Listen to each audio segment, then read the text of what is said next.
बिस्मिल्लाहिर्रहमानिर्रहीम अस्सलाम वालेकुम। मैं हूं अदील वड़ाइच। 2018 में पाकिस्तान को FATF की ग्रे लिस्ट में डाला गया और उस वक्त से लेकर अब तक पाकिस्तान इस ग्रे लिस्ट से निकलने की कोशिशें कर रहा है। ना सिर्फ सफारती महाज पर पाकिस्तान अपना मुकदमा लड़ रहा है, दुनिया को बताने की कोशिश कर रहा है कि उसने ग्रे लिस्ट से निकलने के लिए क्या इक़दाम किए हैं, बल्कि इस्लाहात पाकिस्तान में बड़ी मैसिव रिफॉर्म्स जो है पाकिस्तान लेकर आया है।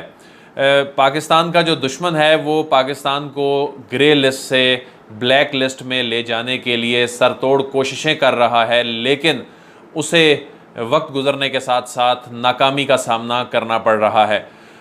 बुनियादी तौर पर कुछ ममालिक ने जो पाकिस्तान मुखालिफ सोच रखते थे, उन्होंने पाकिस्तान की आर्म ट्विस्टिंग करने की कोशिश की। पाकिस्तान का जो है इस सारे मामले में ब्लैक लिस्ट में ले जाने के हवाले से हमारा बाजू मरोड़ने की कोशिश की, मगर कुदरत जो है उसको कुछ और मंजूर था और ये हमें रास आ गया।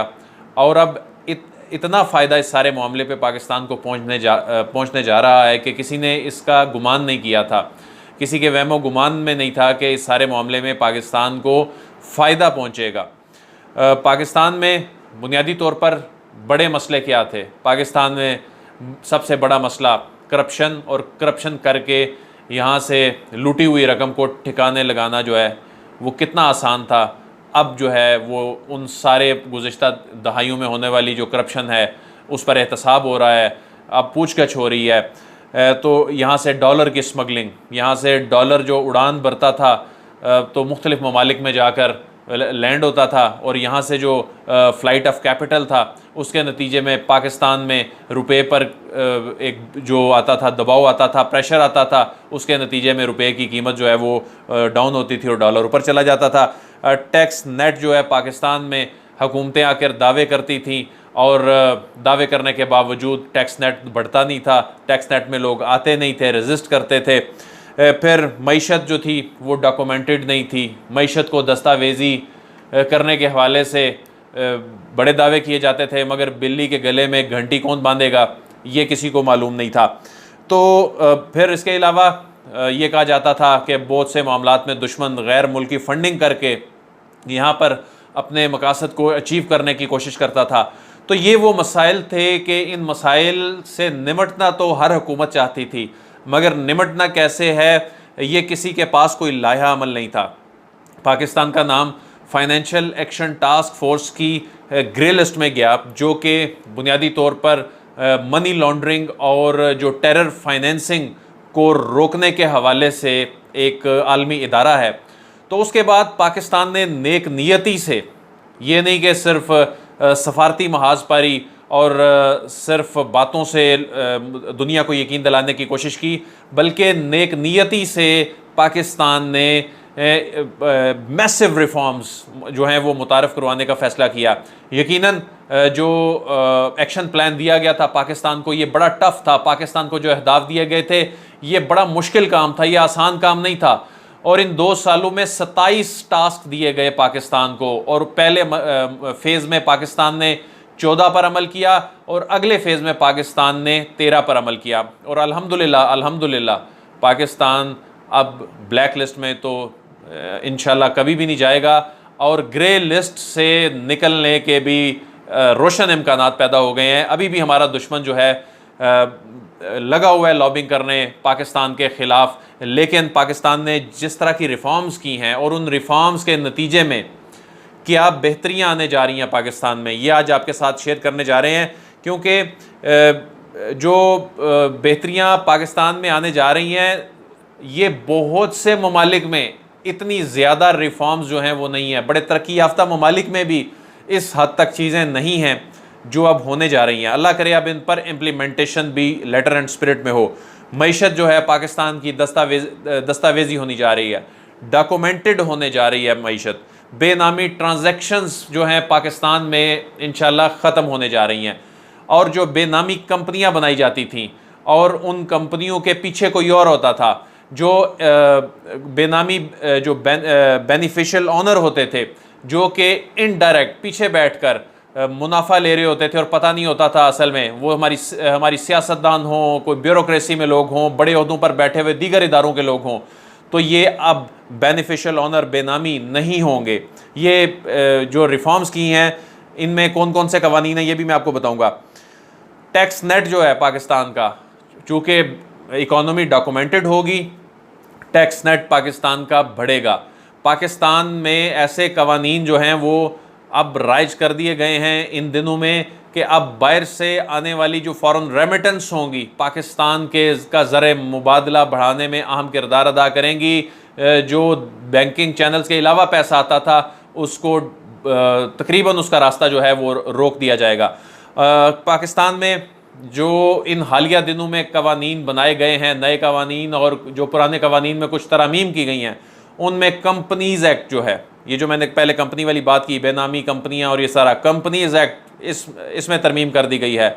लिमिटेड लायबिलिटी पार्टनरशिप एक्ट जो है, शराकतदारी का जो एक्ट है, इसमें तरमीम कर दी गई है। नारकोटिक्स एक्ट, जो मनशियात के ज़रिए ये जो चीज़ें, मनशियात की स्मगलिंग के ज़रिए ये जो चीज़ें टेरर फाइनेंसिंग में इस्तेमाल होने का ख़दशा होता था, ये ख़त्म हो जाएगा। नारकोटिक्स एक्ट में तरमीम कर दी गई है। एंटी टेररिज्म एक्ट में एक नहीं, दो नहीं, 3 मरतबा हाल ही में तरमीम की गई है। एंटी मनी लॉन्ड्रिंग एक्ट में जो है वो तरमीम की गई है। ज़ाब्ता फ़ौजदारी में, और अच्छा, एंटी मनी लॉन्ड्रिंग में भी 1 से ज़ायद मरतबा तरमीम की गई है। ज़ाब्ता फ़ौजदारी CRPC, इसमें तरमीम की गई है। वक्फ एक्ट और ट्रस्ट एक्ट जो हैं, जो ज़मीनें वक्फ कर दी जाती थी और जो ट्रस्ट बनाए जाते थे, उनमें जो बेनामी सारे मामलात चलते थे, अब ये ख़त्म होने जा रहे हैं, इनमें तरमीम की गई है। अब इसमें होने क्या जा रहा है बुनियादी तौर पर, इसमें जो सबसे इम्पॉर्टेंट जो बिल है वो एंटी मनी लॉन्ड्रिंग से मुतल्लिक है। अगरचे ये 10-11 जो तरामीम और जो ये बिल मंजूर हुए हैं, ये सारे ही अपनी अपनी जगह इंपॉर्टेंट हैं, लेकिन इनमें जो मरकज़ी हैसियत है उसमें एंटी मनी लॉन्ड्रिंग का जो बिल है और एंटी टेररिज्म एक्ट का जो बिल है, ये एक्ट अब जो हैं इनकी बड़ी अहमियत है। अब होगा क्या मैसिव रिफॉर्म्स के नतीजे में, जो सबसे ज़्यादा इन रिफॉर्म्स के नतीजे में मालियाती इदारों से और मालियाती मामलात से, अमूर से जुड़े जो तबकात हैं वो इसकी गिरफ्त में आएंगे, इसकी जद में आएंगे। जो कारोबारी अफराद हैं उनके लिए दस्तावेजी शराइत बढ़ा दी गई हैं। अब कारोबारी कम्युनिटी हमेशा जब भी रिफॉर्म्स आती थी स्ट्राइक पे चली जाती थी, एहतजाज कर देती थी, शटर डाउन हो जाता था। लेकिन अब चूँकि ये रियासत का मामला था, इसमें ये रिफॉर्म्स लानी थी, तो अब ये कवानीन आ गए हैं। अब ज़ाहिर इन पर इम्प्लीमेंटेशन भी होनी है। बहुत से लोग कहते हैं इससे जो सरमायाकारों के लिए कुछ पैनिक की सिचुएशन हो सकती है, लेकिन अब करना तो है। अब जिस तरह दीगर तरक्की याफ्ता ममालिक में होता है, यहाँ भी अब करना तो होगा। ठीक है, हमें अभी बहुत सफ़र तय करना है। तमाम बैंकों और मालियाती इदारों को पाबंद कर दिया गया है कि अकाउंट होल्डर्स की तफसीलात रखनी है, मुकम्मल छानबीन करनी है, किसके अकाउंट में कितनी रकम आ रही है। अब इन मालियाती इदारों की ज़िम्मेदारी होगी उसकी ट्रेल पूछना। अगर कोई कारोबारी जो फ़र्द है ये बड़ी ट्रांजैक्शन करता है तो बैंक जो है वो फिर ज़रिया आमदन पूछेगा। तो अब यानी मनी ट्रेल के बगैर मामलात नहीं चलेंगे, मनी ट्रेल देनी पड़ेगी। हर शख्स को मनी ट्रेल जो है वो अपनी जस्टिफाई करना पड़ेगा मामला। इसमें जी फिर एक जो फाइनेंशियल मॉनिटरिंग यूनिट है, इसका बहुत बड़ा अहम किरदार है, जो कि एंटी मनी लॉन्ड्रिंग एक्ट के तहत बना है। और इसमें टेक्नोलॉजी जो है उसके ज़रिए तमाम मशकूक ट्रांजैक्शंस में पहुंचा जाएगा। मसलन किसी बैंक में 20 लाख रुपए किसी अकाउंट में आते हैं तो वहाँ डेटाबेस में ब्लिंक करने लग पड़ेगा। उसके बाद फिर वो ये एक किस्म का इंटेलिजेंस का एक इदारा होगा जिसमें मुख्तलिफ जो FIA, FBR और मुख्तलिफ जो मुतलका इदारे हैं उनके जो नुमाइंदे हैं वो इसका हिस्सा होंगे। तो वहाँ जो भी ट्रांजैक्शन, एबनॉर्मल ट्रांजैक्शन जब ब्लिंक करेगी तो वहाँ तक पहुँचना जो है अब कोई मसला नहीं होगा। फिर दीगर ममालिक की जो फाइनेंशियल इंटेलिजेंस यूनिट्स हैं उनके साथ मालूमात का तबादला किया जा सकेगा। फिर जो है हुकूमत को मालूम होगा कि किसके पास जायज़ रकम है और किसके पास गैर कानूनी रकम है। टैक्स चोरी जो है इसकी हौसला शिकनी इस तरह से होगी, जब इकॉनमी डॉक्यूमेंटेड हो जाएगी तो टैक्स चोरी नहीं हो सकेगी, टैक्स नेट बढ़ेगा। फिर बैरून ममालिक से आने वाली जो रकम है इसकी तरसील बैंकों और कानूनी चैनल्स के ज़रिए इतनी ज़्यादा होगी कि अब 2 महीने पहले की मिसाल देता हूँ कि जब कोरोना की वजह से तमाम आमदोरफ्त बंद सी, दुनिया का एक दूसरे से रब्ता कटा हुआ था, ज़ाहिर है जो बैरून ममालिक में लोग मौजूद हैं उन्होंने अपने मुल्क में पैसे तो भिजवाने थे, तो पहले लोग जो कैरी करके लेकर आते थे जिस तरह रकम, फिर बैंकिंग चैनल्स के ज़रिए रकम आई, तो फिर इमरान खान ने उस पर ट्वीट भी किया, जो तारीख साज फ़ौरन रेमिटेंस आई और उसमें हमारे जो रिजर्व्स थे वो बढ़ गए थे। और इस पर लोग हैरानी का इजहार कर रहे थे कि इस वक्त इतना फाइनेंशियल क्रंच और ऐसी सिचुएशन इसके बावजूद इतना ज़्यादा बाहर से जो सरमाया आया है, फ़ौरन रेमिटेंस आई हैं, तो इससे पाकिस्तान के ज़र मुबादला के ज़खायर बढ़ गए थे। तो बैरून मुल्क से रकम पाकिस्तान लाना जो है इसको मुश्किल नहीं बनाया जाएगा, इसको आसान बनाया गया है, लेकिन यहाँ से जब बाहर रकम लेके जानी होगी तो उसके लिए फिर पापड़ बेलने होंगे, उसके लिए फिर मनी ट्रेल देनी होगी, उसके लिए जस्टिफाई करना होगा, दस्तावेज़ात पेश करना होंगी, ये रकम आई कहाँ से, ये जो बाहर आप लेकर जा रहे हैं।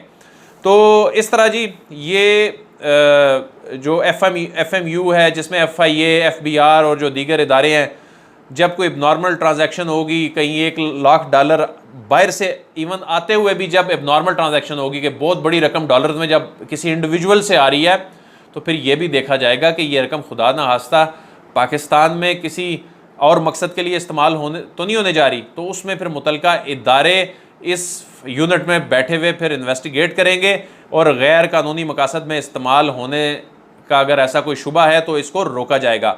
फिर म्यूचुअल लीगल असिस्टेंस का जो बाहमी कानूनी इश्तराक का जो बिल है, ये बहुत बड़ी पेशरफ्त है। ये भी पार्लियामेंट के जो गुज़श्ता इजलास था उससे मंजूर करवाया गया था। ये कई सालों से ये बिल जो है फाइलों में दबा हुआ था। तो ये बिल जो है ये कंपनीज एक्ट में ये जो म्यूचुअल लीगल असिस्टेंस का जो बिल है, इसके बाद फिर हम दीगर ममालिक के साथ मुआहदे कर सकेंगे, दीगर ममालिक के साथ हम कानूनी चीज़ें कानूनी तौर पर कॉरस्पॉन्डेंस करके सबूत इकट्ठे कर सकेंगे। जो बड़ी बड़ी शख्सियात के ख़िलाफ़ सबूत इकट्ठे करने में मुश्किलात पेश आती हैं और जो अदालतों में जाकर फिर ये कहते हैं कि आपने किस कानून के तहत ये सबूत जो है बाहर से मंगवाए। फिर जो जिस तरह मैंने बताया था कंपनीज एक्ट जो है, इसमें कंपनियों में बेनामी हिस्सेदारी चूँकि ख़त्म हो जाएगी और खुफिया तरीके से शेयर जो हैं ये मुंतकिल नहीं किसी को किए जा सकेंगे, और जो नफ़ा नुकसान का मालिक शख्स है, हर शख्स जो है वो आइडेंटिफाइड होगा, वो सामने आएगा। तो ये वो तमाम चीज़ें हैं जो कि सोचा ही जा सकता था, हो नहीं सकती थी, और ये FATF ने और जो हमारा दुश्मन हमारे बाजू मरोड़ने की कोशिश कर रहा था, लेकिन दुश्मन को तो मुंह की खानी पड़ी। पाकिस्तान के हक़ में बेहतरी हो गई और ऐसी रिफॉर्म्स जो आ गई हैं अब इंशाल्लाह जब ये इम्प्लीमेंट होंगी तो इसमें पाकिस्तान को वो फ़ायदा पहुंचने जाएगा जो वहमो गुमान में भी ना था। अदील वड़ाइच को इजाज़त दीजिए, आपसे फिर मुलाकात होगी। अल्लाह हाफ़िज़।